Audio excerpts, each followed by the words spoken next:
All right, Assalamu alaikum, ahla wa sahla, and welcome everybody to Daybreak Live. This is the place where we discuss all things literary from the author's perspective, from the reader's perspective.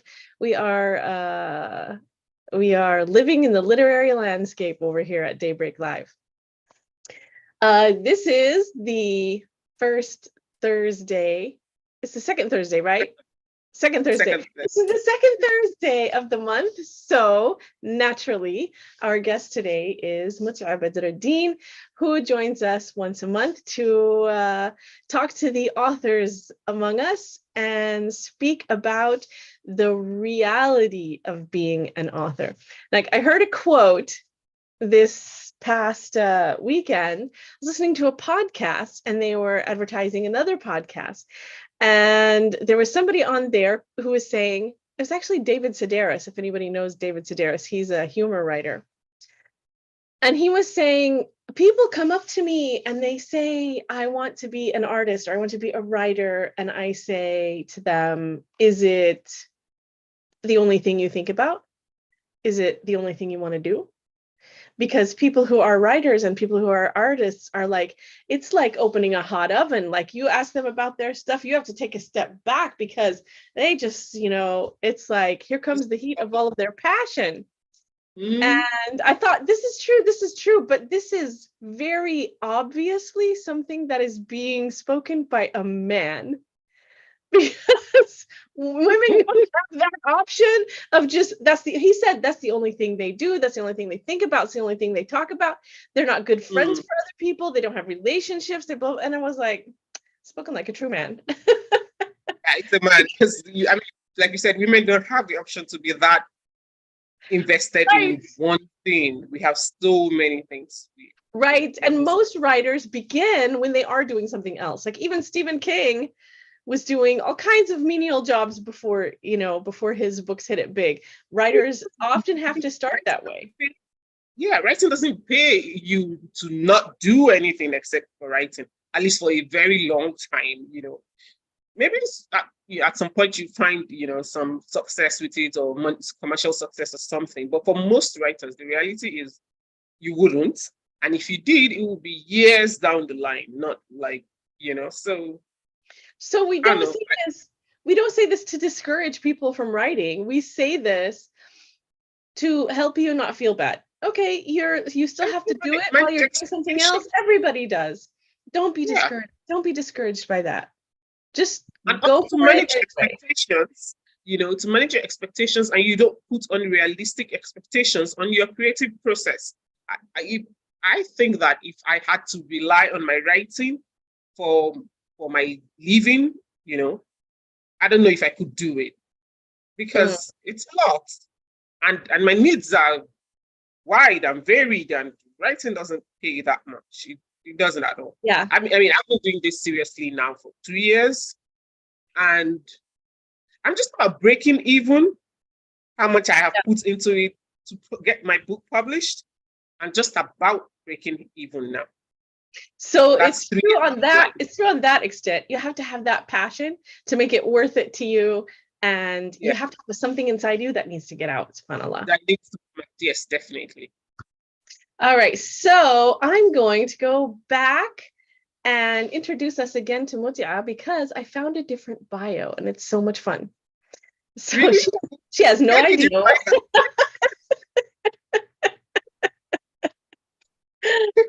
All right, so Muti'ah grew up in Lagos, Nigeria, and claims Ibadan. Am I saying it right? Nope, not at all. Ibadan. Ibadan. Oh, Ibadan. We need some transliteration marks on there, some diacritical marks. All right. So it's Ibadan. Ibadan. Yes, Ibadan. And claims Ibadan as the hometown of her heart. A self-proclaimed bibliophile who reads everything except fantasy and paranormal, Muti'ah started writing in high school handwritten stories in lined notebooks, invariably with teenage drama, American high school themes, and foreign named characters. Subhanallah, this is a third culture child right here. Oh my God. Sorry. That was one of my earliest bios I ever wrote. It's so much fun. Her writing has improved somewhat since then. When she is not reading, writing, doctoring, she's an OBGYN, or parenting, Muti'ah can be found watching documentaries on historical and social justice issues, exploring brick and mortar bookshops with her children, or sleeping. She also enjoys building elaborate fantasies of what her life would be like if she didn't have to work. In many ways, Muti'ah is the reserved bookworm from her adolescence. She is still figuring out these newfangled means of human connectedness called social media. She can be found on Facebook, Twitter, and Instagram. And I would not call you a reserved bookworm from your adolescence, although I'm sure that's part of your personality. I would call you an influential book dragon. Okay. That'd be interesting. And I know where you found that from now. That's from Amazon. Yes. I think that's the only place that particular bio is still left on, because I can't be bothered to change it. It was one of the very first ones I wrote. So much fun. Okay. All right, so Muti'ah is here today to talk to us about the actual the actual process of getting published. All right, so take it away, Muti'ah. So I think at the last chat we talked about publishing, and we focused on traditional publishing as well as self-publishing. So I don't think I'm going to get into all of that details again. What I do want to, go ahead. What I want to do is talk about the less known forms of getting published, specifically getting published in literary journals and hybrid publishing. So, nice. Nice. So, okay, yes, hit us. I'm so sorry. The thing in my spreadsheet has been accidentally copied from last time. So yeah, I apologize about that. Okay. All right. So yeah, literary magazines. I think that for the most part, when writers are starting out, unless you had like, a traditional liberal arts education, creative writing education, or something like that, most of us don't know or engage or really think we belong in the world of literary magazines. I know I didn't. And so we kind of don't tend to follow that route. There's a lot of imposter syndrome, to be honest, around getting published in literary magazines, because you'd be like, I'm not the kind of person that gets published in literary magazines or stuff like that. But one of the things getting published in literary magazine does for you, apart from the very obvious validation of having some MFA holder editor saying, oh, your work is so beautiful, I want to publish it in my magazine. Apart from that validation, what it does for you is it could be a much shorter way for you to get published, or at least have some publishing credits to your name, which, let's face it still carries a bit of weight when it comes to how people view you, especially within the literary community.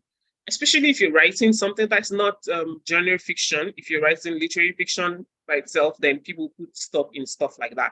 I mean, we all like to think that our world is based on merit, but people judge that merit by certain factors, and one of it for a writer is getting published in literary magazine. So that's it. If you want, yeah. When I think of, okay, this is imposter syndrome speaking. Okay, this is what imposter system would say. When I think of getting published in a literary magazine, I feel like, okay, I can be a big or medium-sized fish in the small pond of Muslim publishing, but I probably can't even swim in the pond of literary magazines. Definitely imposter syndrome. Yeah, definitely You know, imposter syndrome. I know this because I recognize it verbatim from my own mindset as well. I just started submitting to literary magazines last year. That was one of my literary goals for last year, was get published in literary magazines, any literary magazines, just go and do. Because prior to last year, prior to 2022, like you said, I was fine being, the new name in Muslim women literary circles. It was that was fine for me, because coming from my background, coming from, being a Black African Muslim woman from a non-Western country who's never lived in the West, I wasn't even on social media, and then I came in 2020 with this book, and Muslim women just showed up for it. And suddenly winning awards, and Rabata and Daybreak was celebrating, and more people were inviting me to places. And I was, it was like, oh, I thought it was just going to be something I wrote, and, that would have just been the end of it. Yeah. So 2020, 2021, I was fine with that. But then 2022, what happened? Why did I decide to go? Oh, yes.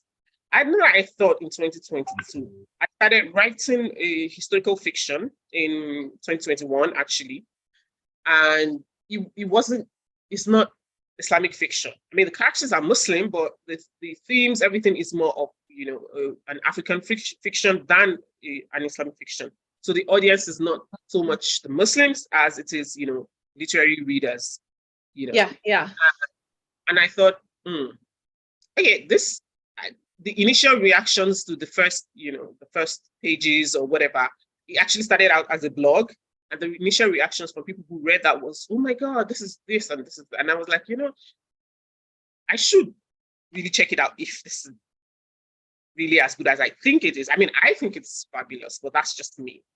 Yeah. And so I needed people who were, like you said, in those spaces, the literary people, to really, So I sent it out to a couple of competitions, just the first few pages, and then it won competitions. They won. I'm like, oh, okay, this might actually, And so I thought, before, I'm still working on it. I still haven't found representation for it, not talk of publishing. So I thought, in preparation for such a time, before this book get published, and people like, isn't she just a Muslim woman that writes about Muslim women? What credentials does she have to write this? So I thought, okay, let's see what is her literary sector. So that was really why I went into, submitting to literary magazines. I wanted to see, like you said, if I could swim in those literary waters. Yeah. The thing about, submitting to literary journals, of course, is the fact that you have to be very comfortable with rejection. You're going to get so much of rejection. And because I was writing, or I am writing from a place that is not, from one of those lesser heard voices in the West, which, let's face it, is where the literary world is really based in the West. At least in English. There was always going to be, yes, at least in English, there was always going to be, spaces that wouldn't get it, that wouldn't be a right fit, that wouldn't be, so I just wanted to see, what was out there. The first magazine I submitted for, which is kind of a cheating, because there were two Muslim women who started a magazine overtly, and they specifically started that magazine because when you see submission calls for most of the literary magazines, they would say something along the lines of not overtly religious. Yeah. As part of the submission, whatever, which then means that people like us, whose faith and faith practices feature greatly in the stories, don't get published in those kind of markets. Yeah. So we can write things that are not even overtly religious, but to them they'll come across that way just because we live our faith out every day. because they can't understand that that's just the nature of life. It's not particularly because I'm trying to be overtly religious. This is just my life. Like if I were to write a day in my life now, it would come across as overtly religious to somebody for whom religion doesn't play a big part of their life or even a part of their life at all, you know. Anyway, so these two ladies, they wanted to start this magazine, and they wanted to invite people of faith to submit, you know, all faiths, just you know, here you can be as overtly religious as you wanted, as overtly faithful as you wanted. So that was the first magazine I submitted, and it was also called Overtly. And I submitted about a character that came to me years and years ago. It was almost a decade in the making. And I had written that character. It was a short piece when I wrote it the first time. But then I think about 2015, 14-ish, I tried to submit it to a Muslimwomen magazine. So I kind of fleshed it out, but it wasn't accepted for whatever reason. So I kind of abandoned it again. So this time I picked it up and I fleshed it out even more, you know, and then that was what I submitted. And so that was the first piece I got into a literary magazine. Note that was their inaugural edition of the magazine, which was one of the things I did last year. I started submitting. Whenever I saw a submission call for an inaugural literary magazine, I go ahead and submit, as long as I have something that fills their requirement, because I thought it was going to be easier to get into inaugural magazine. Yeah. So I did that. So I ended up being published in 2 different inaugural magazines. And then I thought, Okay, wait, sorry, I have to stop you. I have to stop you for a sec. The same story or 2 different stories? 2 different stories. 2 different stories. Yeah. So can you talk a little bit about that? So from the author's point of view, talk about some of the requirements as far as, you know, multiple submissions to different ones and how that works. Because I know that there are some literary magazines that say, don't simultaneously submit. Yeah, I don't do those. I don't do magazines that don't accept simultaneous submissions, because the way it works, you see the call, they have a deadline, you put in your work, you submit to them, and then you wait. And more often than not, it's a long wait. Some take as long as 6 to 9 months to submit, and you don't want me to submit elsewhere. That doesn't make any sense. Yeah. What I do is, so I usually have about 2, 3 pieces or 2 or 3 different stories at the same at a time, which I am submitting actively to literary magazines. And at first, I tried to write specifically for a particular magazine's call, and then I look at what they want and then write to that effect. But then I realized that it was too much work, and then you were most likely going to get rejected anyway. So I didn't want to do that. So I write my stories the way I want my stories to be, and then I look at magazines whose ethos or submission call or whatever seems to align with that story, and then I submit to them. That was Allahu Akbar. Yes. Because I can't start trying to write to fit somebody else's narrative. It was just too much stress. So what I then do is I submit to these magazines. I don't submit to one place. Apart from Overtly, yes, I submitted only to them, and that was because I knew what they were looking for and everything, and I knew that story. It'd been with me for almost a decade. I knew it was a beautiful story. I knew the impact, so I knew that it had a very good chance of getting accepted. So I submitted only to them. The other inaugural magazine I got published in as well, that was interesting because they asked me to submit to them. So nice. Mashallah, how did they hear about you? Also, that's what I was trying to explain. So they are called Ibadan Arts, which means that they are based in that city that we just tried to pronounce the name, Ibadan. So they wanted their inaugural magazine to honor that city. So their call for submission was for things to reflect and celebrate Ibadan, the city.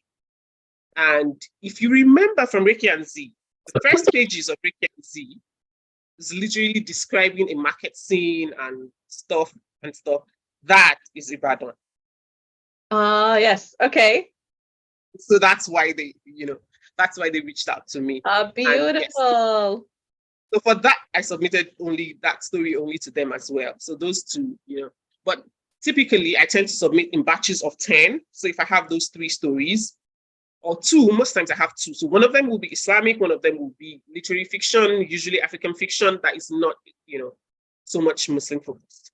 And so I submit them simultaneously in batches of 10. Obviously, most magazines have a guideline where you can't submit 2 stories, during the same submission window. So that means that I submit stories to 20 places at a time because they don't want me to submit. Yeah. I have 2 stories. One goes to 10 places, the other goes to 10 places, and then I just kind of like, I'm done for the month. So what I decided was I was going to do that monthly. Every month I make 20 submissions and then I move on. Allah. Everybody, did you hear that? Did you hear that? First, I want to draw your attention to, the listeners' attention to the goal setting. In this year, she decided in 2022, my goal is to be published in literary magazines. And then she broke it down. How will I do that? And so then she put in the work for the research to find out where she could send it. That's that's part of it. Then she started writing the story. And it's not like you have those same magazines and each time you write a new story, you submit to those. You research again.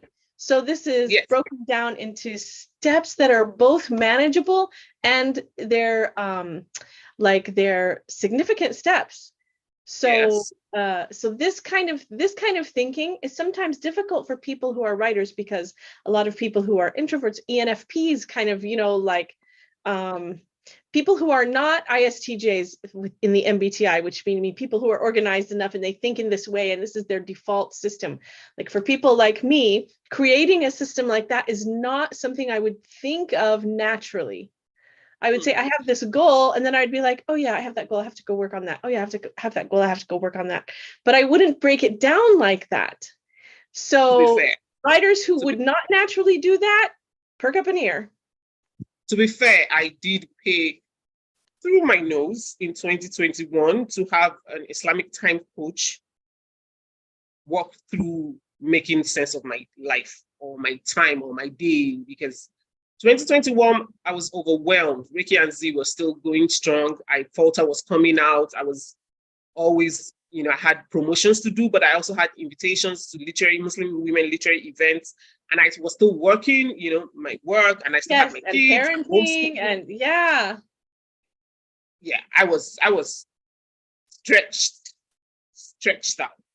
And I literally I didn't know what to do. Like, all these productivity people who say things about a 5 a.m. club or something. And I'm like, what are you talking about? I have woken up at 4:30 a.m. in every single day of my life since I was a teenager. I don't know what else am I supposed to do? So I did, work with an Islamic time management coach to figure out a way to manage stuff. And how did you find her? And how did you talk about that a little bit? It was actually which is weird for me because I tend to surround myself almost exclusively with women. So I was kind of like a bit skeptical or a bit hesitant. But then, like I said, I was really stretched thin and something had to give. How did I find him? I just saw his post on Facebook. And I thought, that sounds interesting. Because I'd been talking with my sister about how stretched I was, and she thought maybe coaching would work for me. And I spoke to a couple of life coaches, but no, I don't need you to, it wasn't my life that was the problem. It was that I didn't have enough time for all of the things that were in my life. I need, So when I saw his post, I was like, okay, that makes sense. And I scheduled a call with him and, it made sense. Wow. It was an 8-week program. And like you said, he, that idea of breaking things into very small, actionable goals that I could see over time and I could gauge and there were just things that stayed with me in terms of prioritizing yourself, which is something that we don't do enough. And even the productivity people don't necessarily talk about prioritizing yourself, prioritizing your deen, prioritizing your family. Those were things that we worked with. And that made it easier for me. Anyway, I think that we have digressed at this point. Yes. Okay, sorry. But just to let everybody know, there are those kind of options out there. Search for those kind of things if you need them. Take advantage of whatever resources you feel you need in whatever part of your life that will help you get your, accomplish your writing goals or your regular goals, whatever goals you have. Yeah. Yeah, definitely. Okay, go ahead. So once I have the stories, so typically I'm doing this while doing other writing projects. So 2020, I was still working on the Islamic fiction, the one that is with you guys now, and the historical fiction that I had as well. And then if I had a new story idea as well, I would work on that and develop that and, keep it in whatever. So I had 2 stories of submission at all times, and I also had some stories that I was working on, and I also had 2 different novels, So it wasn't like while you're submitting and waiting for them to respond, you kind of just, you had other things going. And like I said, I did 10 submissions a month and then I moved on. Usually it takes me about 2-3 days to get 10 submissions for each story. So that's 20 submissions. And what I do about finding those places, because every submission you have to go find new places. What I did was there's Chill Subs. So there's this website, it's called Chill Subs. That's ChillSubs. Ah, cool. Yeah. I found it on Twitter and it saved my life. Like, I am so glad that website was there when I decided to start submitting. So you just go on Chill Subs and you click what you're looking for. So they have, you're looking for magazines that are accepting submissions now, you click that. Magazines that don't have a submission fee, because I never pay a submission fee. Magazines that don't have a submission fee. If you want a paying magazine, which I wasn't doing in 2022 because I really just wanted to get published, you could pick that. If you wanted magazines that were localized to certain regions of the world, you could pick that as well. If you wanted a poetry magazine, if you wanted a fiction magazine, a nonfiction magazine, they had all of those, whatever. So you click all of the things that you wanted and then search, and it will give you a list of magazines that were open and feature description at this point in time. And then I click on each one of them to see which ones, made sense for this story that I'm, submitting right now. And then I submit to those ones. And then I just move on, typically 2 to 3 days. And then next month we are back again. The first set of stories that I started submitting, the first one took 26 different submissions before I got an acceptance. So it was rejected 26 times. Allah. No, it was rejected 25 times and then you got an acceptance. And then in the 26th time. Rejections are not a commentary on the quality of the work, people. No, they are not a commentary on your work can be good. Don't give up because it's starting to be rejected. Rejection is part of the process. The more rejections you have, the more progress you're making. So the next one got accepted on the 9th submission. So I'd gotten like 8 rejections, and then the 9th one came in. Not to say that, the one that got accepted the 9th, that was just the 9th response, I'd submitted it maybe about 30 times by that point before the 9th, because you wait for months and months. So they trickle in the responses. Yes. At first, the rejections can be hard, which is why some people submit to like 50 places at the same time. Number one, because I think that, my stories are not going to be accepted in most of these places. I don't want to just, if you send out 50 rejections, you are just waiting for like 50 submissions, you're just waiting for like 50 rejections. That's a lot of rejections. Yeah. And rejections at first, at least, it was very hard to be like, and because most of the magazines don't comment on why they're rejecting your work, after a while, it just feels like, for the most part, the rejections are just straightforward. We're sorry, this is not, we're not going to publish it right now. Good luck with your writing. And sometimes you get a tiered rejection. A tiered rejection is like, we really love the story, although it doesn't work for this particular episode, but please do submit to us again, or something of that nature. Sometimes they would say, I think the best tiered rejection I have gotten was something along the lines of, we loved your work, the voice is strong, we love your writing style. It doesn't work for this particular episode, but if you want to resubmit at the next submission window, this piece or any other piece, please, something about please mention this rejection, like Oh, let us know yeah. this letter so that they will know that, So I thought that was really cool. Sometimes you get rejections where they give you a line or two. I've had that too, or feedback.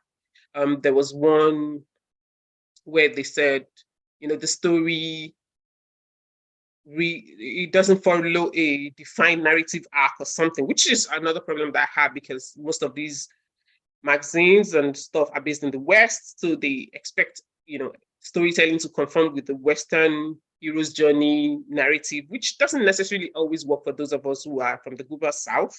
Right, Yeah, right.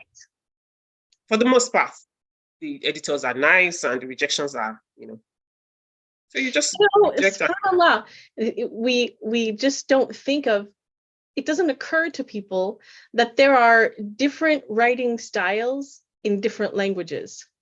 Definitely. And that, yeah, like English writing is very linear, whereas in Arabic, people who write essays, academic papers, even the Quran is more like a spider web where any topic can come in. It just goes and come, and it's very intricate. Yeah, and that's not a weakness. That's that strong style. And Westerners didn't even know it existed, let alone, like. And the Western bias is very strong. I remember working with a developmental editor for my historical fiction that I told you about, and she read it and she gave her notes and everything, but her only reservation was, I don't know that this will be accepted or marketable in the Western. How did she put it? Because it does not conform to the Western style of storytelling or something like that. Yeah. And in my mind, I'm like, I mean, that's fine. I was writing about, I'm writing about Yoruba history and mythology, and I don't know how to make that conform to your Western gaze. I'm sorry, but you're going to have to meet me halfway on this. So, and the goal isn't to conform. The goal is to carve a place. The goal shouldn't be. Shouldn't be. Yeah, to conform. Yeah. The people who keep publishing tend to kind of want us to confirm, which is where the problem for people like us then, is. Anyways, so that was 2022. By the end of 2022, I think I published in 5 magazines, which was wild because I was just thinking I'll just get published in like 1 or 2 and then call it a day. Anyways, so the 5th one, which was probably one of the ones that I was most proud of, the 5th one was towards the end of the year. And I saw this call for submission, and it was about festivals, African festivals, and that they didn't mean, because it was towards the end of the year, they clarified that they didn't mean it had to be Christmas or really even just any kind of festivals that Africans hold, and how it is, to reflect stories and to sending stories that reflected that. And I thought, okay. So I sent in a story called 3 Days of Eid. And it was just let's see, because I never thought that I would get published in that particular magazine. It's Brittle Paper. It's one of the Africa's leading literary magazines in terms of, what is active on the African literary scene.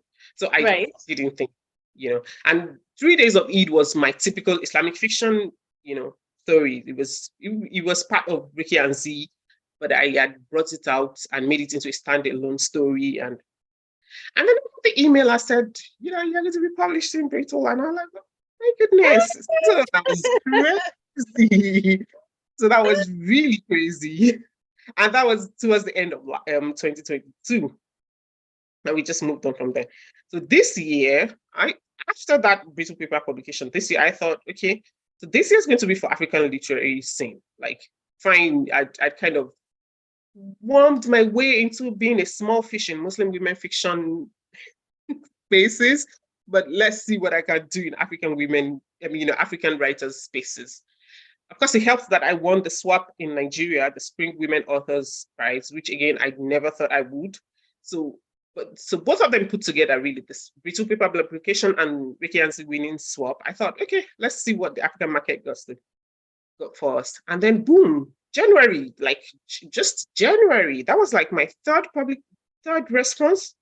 I got a nonfiction, a creative nonfiction piece. That was a reflection. It's called Time Is Not Your Healer. So it's a reflection on, grief and the loss of my father 24 years ago. And I got it published in the Charlatans Review. I was like, I think it was the fastest acceptance I ever got. Like, I sent it to them and they replied me within 9 days to say they wanted to publish it. And it was published by the end of the month. Wow. I was like, ooh.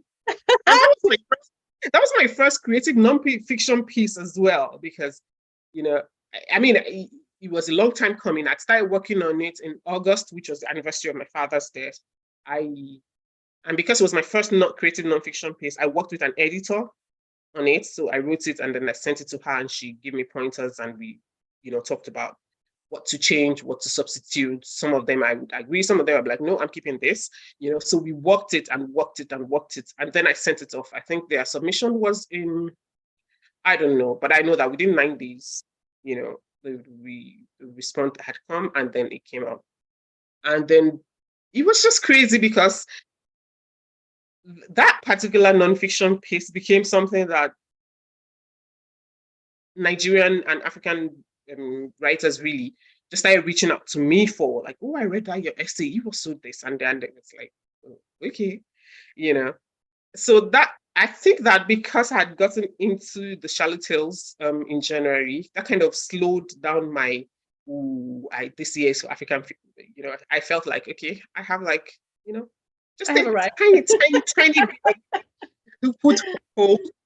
So right now, currently, I'm not even actively submitting to magazines because I don't know. I think I just got burnt out with the whole. I've been actively submitting for about 18 months. So I thought, let's take a break. No, not up to 18 months, maybe 15 months. Yeah, I think around March, April, just before Ramadan, I thought, I'll take a break, and I haven't come back there. SubhanAllah. In Arabic, they say harake barake. Like if you move and you start doing things, then the blessing comes. It just builds on itself. SubhanAllah. I still have about 2 stories that have been accepted and I'm just, waiting for publication, that kind of thing. So it's been interesting. And I think one of the reasons why I thought we should talk about that was because for most Muslim women writers, we don't explore the literary magazine scene, right? Mostly because, I don't know, imposter syndrome, but also because we feel like that's not our scene and we tend to stay in our microcosm of a comfort zone. And it's true that they're often very secular and very, that's their ethos. It's not just that they're secular because that's who they are. It's part of their ethos and part of their, when we went to American the Association of Writers and Writing Programs, AWP, for the first time to table and then speak, we were the only table that had any kind of faith, like anything. People would come and say, oh, we found you. We were looking for the religion table. We were looking for the religious table. We were looking for the, because it's very, very overtly sexual. Secular. Secular. But I think one thing that my experience has, taught me is if your work isn't preachy, you're just writing didactic and pedantic, and the religion or the faith or whatever as part of your character's life, as part of your character's being, it comes across, and at least for me, it hasn't been an issue. I mean, alhamdulillah, I think it also helps that I look and dress like this, because when I send you my stuff, you can go look me up on Twitter and you see me. So if you read my story, what else did you expect? Yeah. There's definitely that. But I also think that we sell ourselves short because, I mean, you lose 100% of the chance you don't take. If we don't even try, nobody's going to look for you. I thought, it was so difficult, but now, I mean, like, okay. Being there, done that. I decided that this year was going to be, next year was going to be the last year of me actively submitting to literary magazines, because next year I want to try and get into a big literary magazine. Those Paris Review, the New Yorker, the whatever. Yeah, Yes, those ones. the Atlantic, the You know, those ones. Maybe I'll do one, maybe not, but it will be fun to just put myself yeah. out there and see, what's about. But I'm not so much of a short story writer. I struggle, which is why my short stories take a lot out of me. And it's a whole different ball game from, writing a novel, which is more of my comfort zone. And then I don't know, I just figured I'll do that for one more year and then I'll just face what I'm really passionate about, which is the long form, novel form and stuff, and just focus on that. Yes. It's been an interesting whatever, experience or whatever, getting into that space and just I'd like to reword that a little bit for the listeners, which is the length of the piece does not correlate necessarily to the difficulty and effort that it takes to create the piece. No, it does. Yeah. For me, short story writing is hard because you have to be brief and every word has to count and you have to show and tell and I like using my words, I like long prosy words. I like backstories, backstories. I like to feel like I have delved into the issues that I want to talk about, but short stories they leave you, to decipher most of what they're trying to say. It's difficult for me, but I think I'm just looking at it as a challenge for now, and because that's what most literary magazines want anyway. So I've just made it like a challenge, just to write them and see how far it gets me or whatever.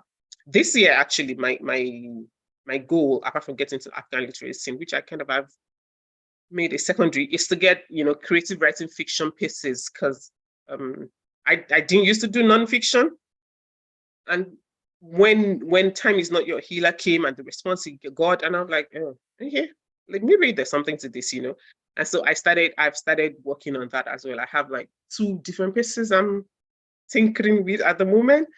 So yeah, I think that it's just push yourself, don't limit don't be the one self-limiting and thinking you can't do that or whatever. Push yourself and put yourself out there and you'll be pleasantly surprised. I was, at least. Plus, it's a great way to develop craft. Yes. It's a great way to develop craft because if you stay within just one form, you think that you're doing, and you might, master it well and you might be doing better. And you might still keep, studying that form. But then when you start studying something else, it just helps to it makes you a better writer all around. Adds to your toolbox. Yes, it adds to your toolbox, definitely. So I've spent most of this year, working on craft of short fiction and craft of creative nonfiction. I just started that last month, so I really shouldn't be claiming it, but still. Well, okay, so I think that we can reserve the next one for the hybrid for next time. We can this is definitely worth its own episode. Let's switch gears now and run off to Stop the Presses. Did you forget again? Don't forget, don't stop the presses.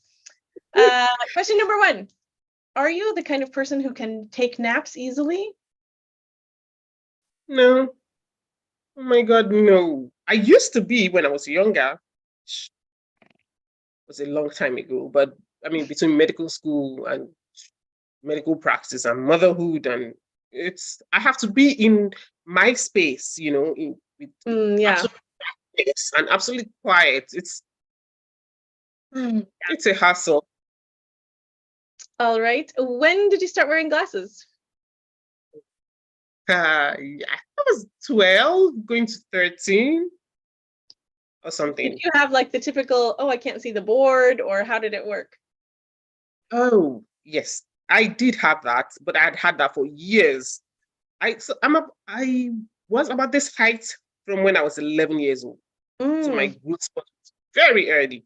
So when I was in grade school, I was usually the tallest or maybe the second tallest in my class, which of course meant the teachers wanted to put me at the back of the class, but then I couldn't see the board. And so it became a hassle of, I can't see the board and they don't want to move me to the front of the board. And then they tell my parents to go get my eyes tested, but my parents, It was a Nigerian thing at that time where parents were like, nobody in our family ever wore glasses. Where did you get yours from? And so they started all these alternative medicine thingies, which meant I cannot stand the sight or smell or taste of garlic in anything because they literally made me eat so much garlic. I don't know who. Somebody told them that garlic would make my sight better or something. So that's a story right there. That needs to be written. It was horrible. I drank garlic juice. Do you know how disgusting garlic juice was? They didn't even try to disguise it or put it in. It was I chew on raw garlic and all of those. It was just a lot, and I did that for I don't know 2-3 years or whatever. And then I was in secondary school or middle school, as you guys would call it in America, and I was still at the back of the class, and I still couldn't see anything. But this time, unlike grade school where my seatmate was also my best friend, so I could write off of her or whatever. I had a semi-hostile boy sitting next to me because it was a thing that you had to be a boy and a girl, and he was hostile. I have no idea why he was so hostile, and so I couldn't copy off of him. Plus, his handwriting was horrible anyway, even if I wanted to. Anyway, so it became a really big issue, and my parents finally were forced to, get my eyes tested, and the guy was like, "How did you even? How have you been singing all this while? Like, oh my gosh." So I got glasses. The first time you put them on? I got glasses and I was like, is this what everybody else has been seeing? You mean to say people can see? Oh my God. Wow. To quote Grey's Anatomy, there were trees.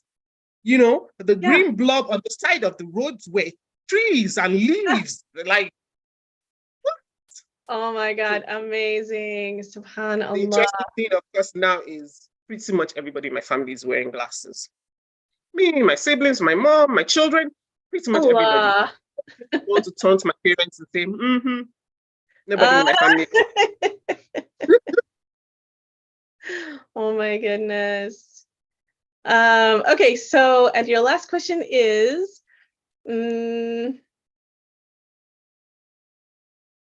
I had it, but now it escaped me. It's so not fair.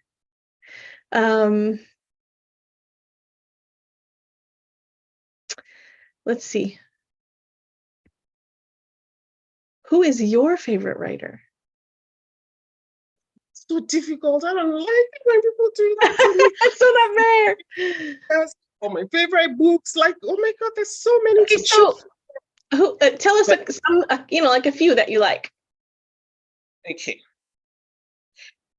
I usually approach this with who are the ones that have most influenced my work. Yeah, because you read as a writer. Yes. And off the top of my head, I do Leila Abu Leila every time because Leila Abu Leila was the one, she was my aha moment. She was the one who made me feel like, oh my God, we can do this. We can write Muslim women. Okay, let's do this. Leila Abu Leila.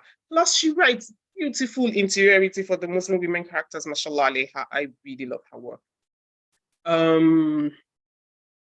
Jennifer Makumbi. I don't know if you know her. Jennifer Makumbi. Oh, no, I don't. She writes African literary. Zainab. Oops. Can you go bring me the first woman in the bookshelf? Thank you. She writes African fiction, African feminist fiction, really. I just love her work. I don't know how to explain it. It's just, because I tell people that when people say things like feminism is a Western concept or stuff like that, I'm like, maybe the Westerners have the words or whatever to conceptualize it and to speak about it, but African women have been feminists for generations. We have our, have our own thing. Have you met our grandmothers? Their mothers? Like, no, it is so not. So yeah, she does that. She writes African feminism in a way that is just so beautiful. I love her work.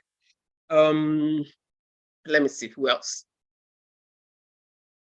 Oh, Amos Tutuola.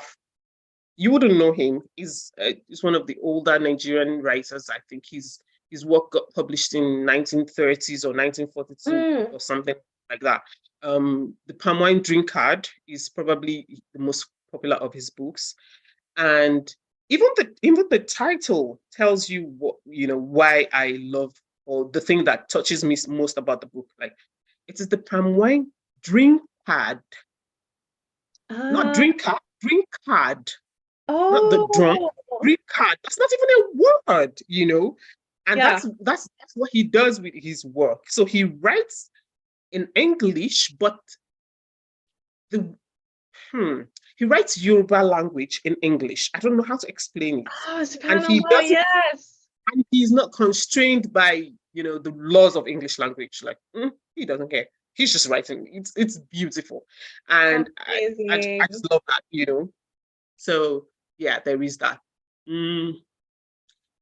The usual Chinua Achebe, because yes, there is. Beautiful. And what I love about Chinua Achebe's work is the way he writes history.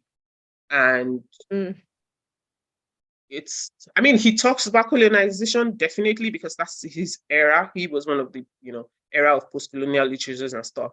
But he also writes our history in such a beautiful way that doesn't center colonization as our, the beginning of our existence, so to speak. So I really love that about his work. You really don't want me to continue. I have so many,